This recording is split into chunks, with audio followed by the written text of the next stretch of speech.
In today's story, we're diving into a case that's both heartbreaking and shocking. I'm Zoe, and this one will leave you questioning everything. So this is Kaylee. She's 19, a cheerleader for her college, and she has a close friend named Mark.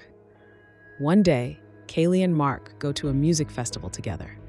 Before they go in, they take what we'll call rave candy, and by the time the music starts, they're feeling pretty good. They're dancing and having a great time, but then they run into Kaylee's ex-boyfriend. Mark can tell Kaylee still has feelings for her ex, and it makes him mad. He pulls her away from the conversation, and suddenly they're in a fight.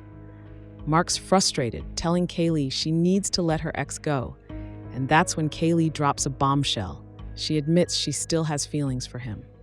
The argument escalates, and it kills the vibe. They leave the festival, get in Mark's Mercedes, and drive away while still fighting.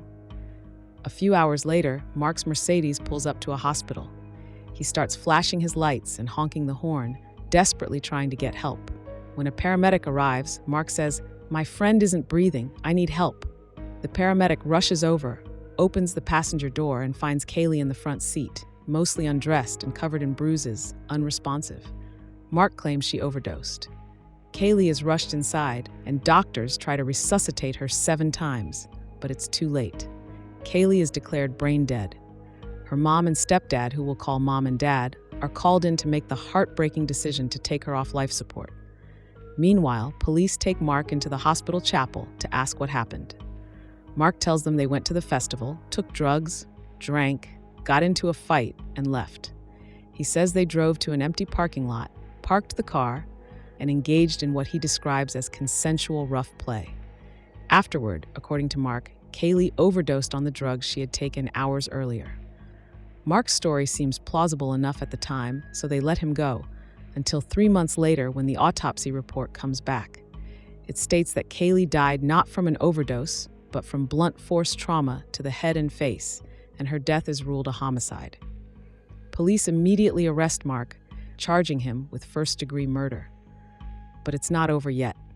2 years later, Mark's case goes to trial, and after going through all the evidence and testimony, the jury can't reach a verdict, leading the judge to declare a mistrial. Kaylee's parents, frustrated and devastated, decide to take matters into their own hands to ensure justice is served in the second trial. Mom and dad aren't your average parents. Mom is a scientist, and dad is an engineer for NASA.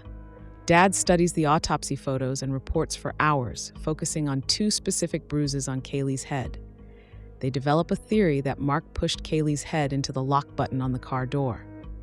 To test this, Dad builds a 3D model of Kaylee's head. But they don't stop there. They track down Mark's Mercedes, buy it back, and hire a private investigator to help them film a reenactment of the crime using actors. They go all out, determined to show the next jury exactly what happened that night. Meanwhile, the story is all over the local news, and Mark knows he looks guilty. He's not shy about sharing his feelings on social media either, sarcastically commenting about public opinion. Wow, 75% of people think I'm guilty. That just means 75% of people in the world are gonna have to suck. Finally, after 3 more years, the second trial begins. The prosecuting attorneys are prepared, and the trial proceeds. The jury deliberates, and when they return, they deliver their verdict. Mark is found not guilty of murder. Kaylee's parents are devastated, wondering if justice will ever be served. But then the jury announces something else. They find Mark guilty of aggravated assault, which carries a maximum sentence of 20 years in prison. The judge sentences Mark to the maximum, offering some sense of justice for Kaylee's parents. It's not a perfect ending, but perhaps it's enough to bring some closure. Shout out to Texas. If you found this story compelling, make sure to hit the like button and subscribe for more content like this. Let me know your thoughts in the comments below. Do you think justice was truly served? And as always, stay curious and keep exploring the untold tales of our world. See you in the next video.